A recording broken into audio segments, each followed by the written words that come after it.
Thank you so much for agreeing to being interviewed. It's Yep. such an honor to have this privilege to interview you, and thank you so much for agreeing to talk about this. You are so welcome. We can start off with a little bit about yourself, and Okay. then what does substance abuse mean to you, and why do you think it's important to talk about it? My name is Barbara Collins. I have been sober is a word they use for alcohol, but I am actually just in recovery. So alcoholism is also recovery because you're never cured. And so let's just say I've been sober for 47 years, even though that's not exactly the right word. And the reason this matters to me is so no other children fall through the cracks because I became an addict as a child of 13. By 17, I'd had enough. And then I never used again because why hurt myself? Because Mhm. that's what it turns into. So I want to spread the message. That's why I'm talking to you. Thank you so much. That is so meaningful that you want to spread a message. And it's also very important to spread awareness to ensure that no one else falls down that path. Or second Well, question is, do you feel that substance abuse is a concern in our community and why or why not? it's a concern in every community, but especially with children because they can't speak for themselves. And if they're already in the throes of addiction or headed that way, they are totally reliant on a parent to help them navigate that through. Mhm. Uh, and sometimes that's good and sometimes that's bad because mom and dad might have been ignoring some things along the way. So it's good to get this information out there so moms and dads know if you have a 16-year-old in your house, a 13-year-old, a 14-year-old, you need to know what they're doing all the time. I definitely agree because it's important to know about your family and make sure Yep. that you know what's going on with them. The thing that I wanted kids to hear the most, you're not in trouble if you've made a Mhm. mistake. Going to make mistakes. We all make mistakes, but you can't hang on to this one. Mhm. So opening that line of communication between those in recovery and those who can still prevent themselves from getting there requires brutal honesty. That's a great point. And I definitely agree. Our next question is, could you please talk about your journey through substance abuse and how it impacts you now? So I started, as many addicts do, with marijuana.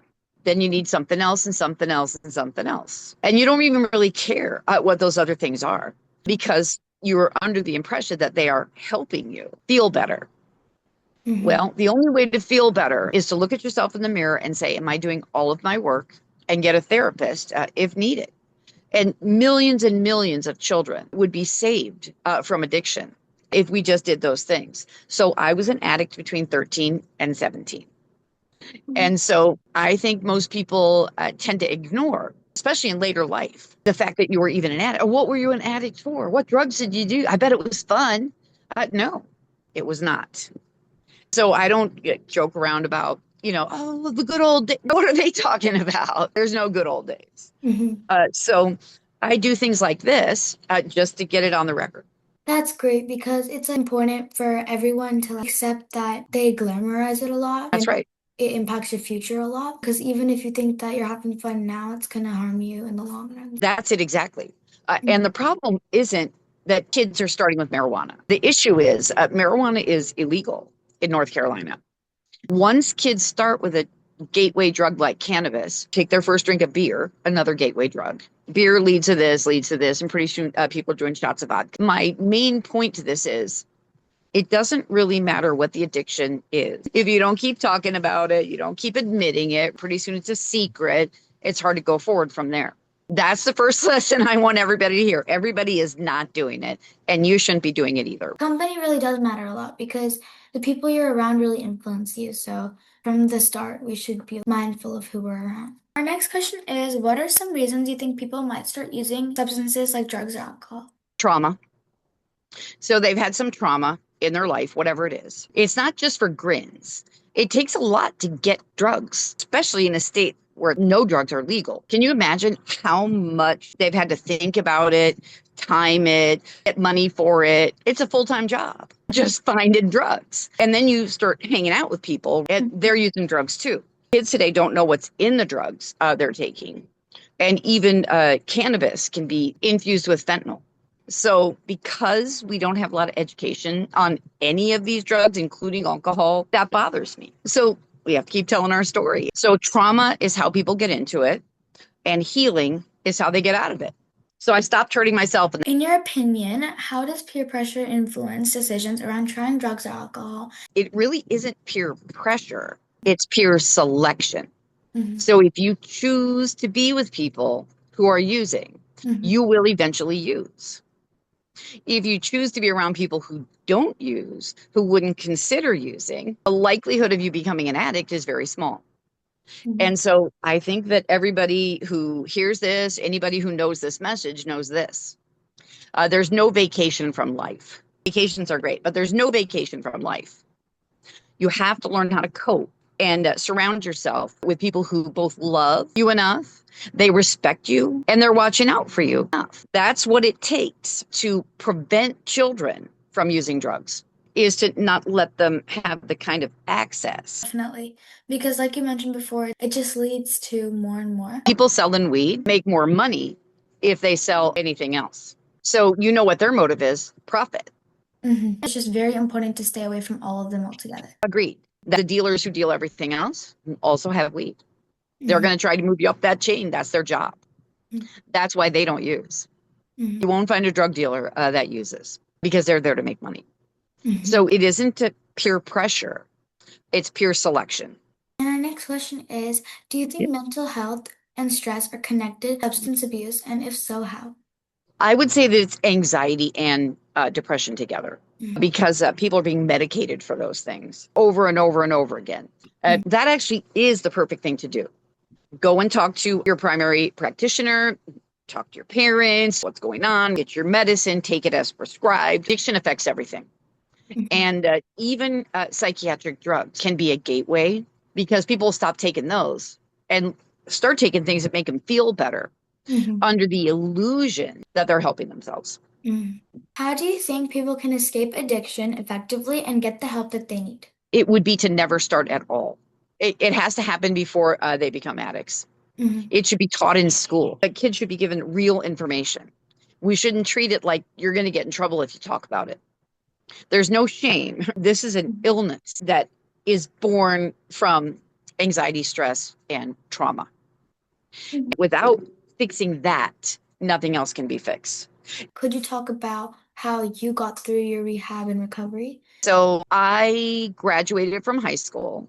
I knew where I was going to college, and Mhm, I detoxed the hard way at home in my bedroom, and then went to work. And it's rough, it is, but only for 3 or 4 weeks. And then you get the hang of it. Everything starts being better. Your body is still telling you you need it, but you have the skills to walk away. mhm, And so I would say that if we don't deal with trauma, then people, not just kids, are going to find their own solutions. And mhm, I think that's really sad, right? That parents don't want to send their people to rehab or whatever it is. There are some sort of posh rehab places. mhm, The problem with those places is that relapse is part of recovery. And I don't believe that one bit. Zero. Don't relapse. Go see your therapist before you relapse. Detox works. So send people to detox. It's also a lot less expensive. And then we could afford better treatment that isn't related to detox. I detoxed on my own. And then it's with resolve that you live the rest of your life. And that resolve, those resolutions, these promises you've made to yourself, you'll keep them for the rest of your life, because the hardest thing to do is to stop using drugs. Nothing is going to feel as hard as that in my 64 years. mhm, Zero. Detox with a very supportive community around you, so you go back to your regular life and have a job. People say, I'm in recovery, because it can't be fixed. mhm, So I would say to all children and everyone else, the best way to move forward in your life is to never use. And if we could create that culture, that would be world shifting. mhm, That's why I'm really glad there are people your age thinking about this at all, because it still exists when it really shouldn't. mhm. We should have solved this already, and my generation did nothing. So it's up to y'all to figure this out. And I'm very proud of you for choosing a very difficult subject and being willing to talk to people about their experiences. Our last question of this interview is, Yep. what advice or message would you give to other people around the world about making healthy choices and staying informed? Keeping families intact is the most important thing. So we've been talking about taking a good risk. And I might solve it this way by taking a whole bunch of 13-year-olds and teaching them how to rock climb so they can relieve their stress and tension with something that's really fun and healthy. The more time you spend with your family, the more to realize that childhood is very short. If people don't have families like that, look at your neighbors, your grandparents, two houses down, because those people understand you are not the addict. You might just need some help. The children of addicts need some help. Thank you You're so, so so, welcome. so I think it's a wonderful thing you're doing.